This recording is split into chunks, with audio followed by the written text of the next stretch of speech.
I've never heard of these movies. Let's fix that. Here are my top 5 favorite movies of February 2025. In 5th place is Old Guy. It's about an arthritic assassin who takes on a young protege. I put it in 5th place because this was not what I thought it was. It advertised a very different movie than what it actually was, and frankly, there just wasn't that much good assassinating happening in this movie. At best, there were a few laughs. It's kind of a black comedy more than it is an action movie. In 4th place is The Gorge. It's about 2 elite snipers placed on opposite sides of a gorge to make sure that nothing comes out from between them, who, during this, let's call it short distance relationship, come to fall in love with each other. It's genuinely a solid rom-com that does a great job taking advantage of its premise and using that to play with the medium of film, because they're so far apart that they can't hear each other,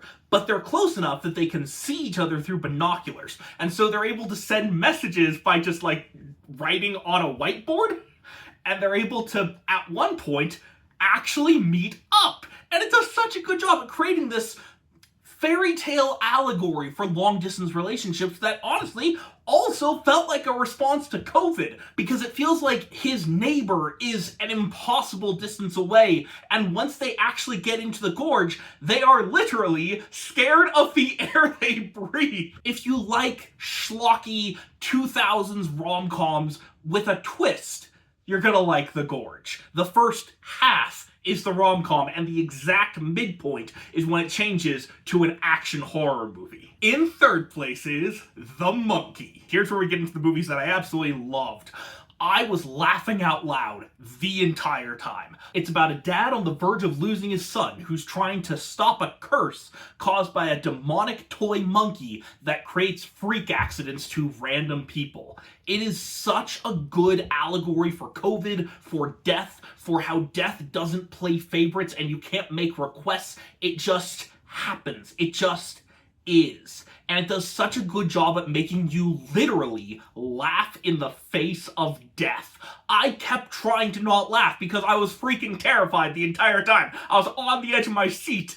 And yet the movie is edited in such a way that I couldn't not laugh. It compels you to laugh. It's so well done. If you want Final Destination as a black comedy, you want The Monkey. In 2nd place is Hard Eyes. It's a rom-com slasher movie about 2 co-workers who get mistaken for a couple on Valentine's night by the infamous Hard Eyes killer. If you liked Happy Death Day and Freaky, you're gonna like this one. It really feels like a follow-up to those two, partly because the director of those two, Christopher Landon, produced Hard Eyes. The kills are inventive, the structure is solid, the comedy is just laugh out loud the entire time, and it does such a good job at blending the rom-com and the slasher movie, where it's not like they'll do a rom-com plot beat and then a slasher movie plot beat and they'll just alternate between the two. No, the rom-com plot beats are the slasher plot beats, and the things that would take the rom-com to the next level are the things that take the slasher movie to the next level.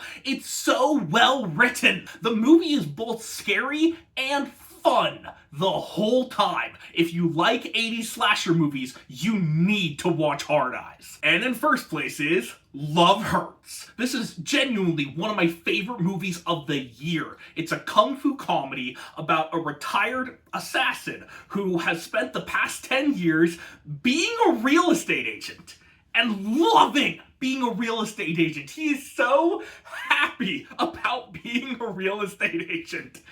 And then his former employer comes and blows his cover, and he has to go on the run and fight his former employer and all of their minions. Part of the fun of this movie is that the main character chooses not to kill anybody. So rather than the John Wick gun fu style, it is kung fu the entire time. His goal is either to trap his enemies, incapacitate his enemies, or knock out his enemies.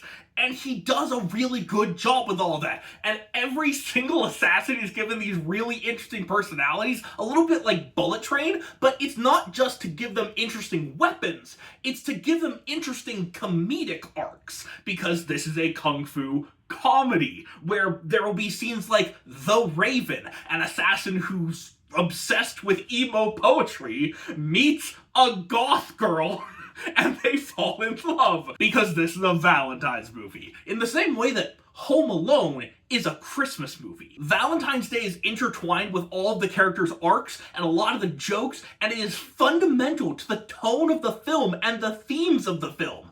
But technically, you could remove Valentine's Day from this movie and it would still work. Where Hard Eyes is the I hate Valentine's Day movie, Love Hurts is the I love Valentine's Day movie. And they came out on the same day. Have you seen any good movies lately? Follow me on YouTube or Blue Sky at Movies and Heists for more movie love. You can get these videos a week early and help fund my movie at patreon.com/moviesandheists. Special thanks to these patrons for helping to fund my movie.